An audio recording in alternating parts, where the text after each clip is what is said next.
আজ অগ্রহায়ণ মাসের পূর্ণ সোমবার। আজকের এই বিশেষ দিনে যারা সোমবারের ব্রত পালন করেন এবং শিব আরাধনা করেন, সার্বিক মঙ্গল সাধন হয়ে থাকে। আজকের এই বিশেষ দিনে যদি শিব আরাধনা বা ব্রত পালন নাও করতে পারেন, তাহলে ভগবানের উদ্দেশ্যে একটি ঘৃতপ্রদীপ প্রজ্বলন করে সম্পূর্ণ ব্রত কথাটি শ্রবণ করুন।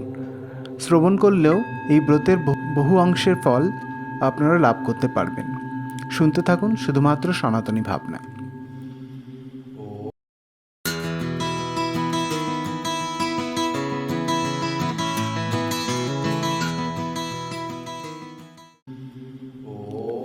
একদা আর্যাবর্তে চিত্রবর্মা নামে এক রাজা বাস করতেন। তিনি ধার্মিক ও পুণ্যবান ছিলেন এবং পাপীদের কাছে যমস্বরূপ ছিলেন। একদা তার স্ত্রী এক বরাননা কন্যা সন্তানের জন্ম দেন। নাম দেন সীমন্তিনী। তবে সেই কন্যার জন্মকুণ্ডলিতে মাত্র 14 বছর বয়সেই বৈধব্য লাভের ভবিতব্য করা ছিল। এ কথা দ্বিজসমূহের থেকে শুনে রাজার মন ভারী হয়ে যায়। কালক্রমে যখন সেই কন্যা বড় হয়, তখন সেও ভাবী বৈধব্যের কথা শুনে ব্যাকুল হয়ে ওঠেন এবং যাজ্ঞবল্ক্য মুনির স্ত্রী মৈত্রেয়ী দেবীর শরণাপন্ন হন। তিনি কন্যাকে ভবভবানীর অর্থাৎ হরগৌরীর পূজার পরামর্শ দেন।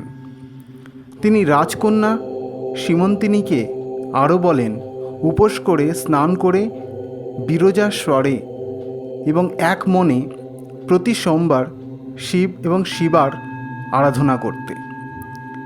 এরপরে সেই কন্যা ঠিক তেমনভাবেই সব কিছু পালন করতে শুরু করলেন।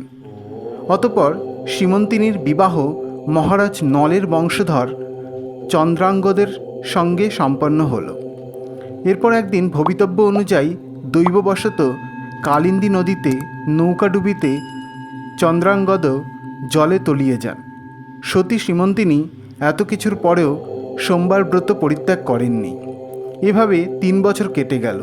অন্যদিকে চন্দ্রাঙ্গদের বৃদ্ধ পিতা ইন্দ্রসেন শত্রুদের আক্রমণের ফলে সিংহাসনচ্যুত এবং কারারুদ্ধ হন।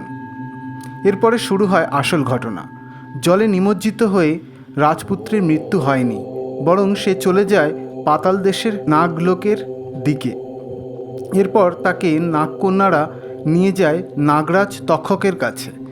নাগরাজ তাকে তার পরিচয় জিজ্ঞাসা করলে সে নিজেকে নিষদ দেশের মহারাজ নলের বংশধর চন্দ্রাঙ্গদ নামে পরিচয় দেন এবং সর্বোপরি নিজেকে একজন শিবভক্ত হিসেবে পরিচয় দিয়ে অতীতের ঘটনা সকল ব্যক্ত করেন।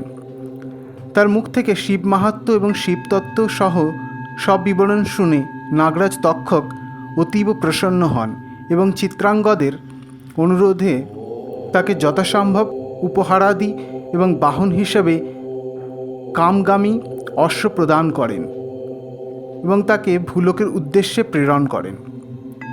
ভূলোকে এসে চিত্রাঙ্গদ প্রথমেই নদীর তটে স্নান করতে আসা শোককাতর মলিন চেহারাধারী তার স্ত্রী সীমন্তিনীকে দেখতে পান, কিন্তু নিজ পত্নীকে এই অবস্থায় দেখে তিনি চিনতে পারেননি এবং তিনি সেই কন্যার পরিচয় জিজ্ঞাসা করেন। প্রত্যুত্তরে রাজকন্যার সখীরা তার বৈধব্য, শোক এবং পতি বিরহে বিহবলতার কথা কুমারকে শ্রবণ করানোর পর রাজকুমার নিজেও নিজ প্রেয়সীর এহেন অবস্থার কথা শুনে দুঃখিত হন এবং রাজকন্যাকে বলেন তার পতি শীঘ্রই তার নিকট ফিরে আসবে। এ কথা বলে তিনি নিজের রাজ্যে পৌঁছে নিজ মাতা পিতা এবং মাতৃভূমিকে শত্রুর হাত থেকে মুক্ত করতে অতি সত্বর গমন করেন। তার আগমনের এবং রাজকুমারের সাথে নাগরাজ তক্ষকের সুসম্পর্কের কথা শুনে ভয়ে শত্রুগণ তার মাতা পিতাকে এবং সিংহাসনকে মুক্ত করে দেন। রাজা তার হারানো পুত্রকে পুনরায় ফিরে পেয়ে আপ্লুত হয়ে পড়েন এবং তারা সকলে উপলব্ধি করেন যে এক অলৌকিক ঘটনার আড়ালে রয়েছে একজন সতী নারীর চরম শিবভক্তি। চন্দ্রাঙ্গদের স্ত্রীর সোমবারের নিত্য শিব আরাধনার জন্যই এমন অলৌকিকতা সম্ভব হয়েছে। শীঘ্রই এই সুখবর রাজা চিত্রবর্মা ও রাজকন্যা সীমন্তিনীর নিকট পৌঁছে গেল। তখন চারিদিকে আনন্দ উৎসবে সবাই মুখরিত হয়ে উঠল। এরপর চন্দ্রাঙ্গদ নিজ স্ত্রীকে পুনঃবিবাহ করে নিজ নগরে প্রত্যাবর্তন করেন এবং রাজ সিংহাসনে অভিষিক্ত হন।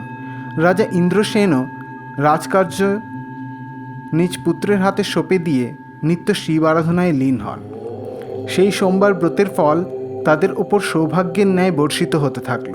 এরপর থেকেই সোমবার শিব আরাধনার ব্রত মাহাত্ম্য চারিদিকে ছড়িয়ে পড়ল। এই কথন থেকে এটা স্পষ্ট হয়ে যায় যে ভক্তিসহ শিব আরাধনা বিধির বিধান এবং ভক্তের ভবিতব্যকে বদলে দিতে সক্ষম। জয় শিব শম্ভু। ওম নমঃ শিবায়।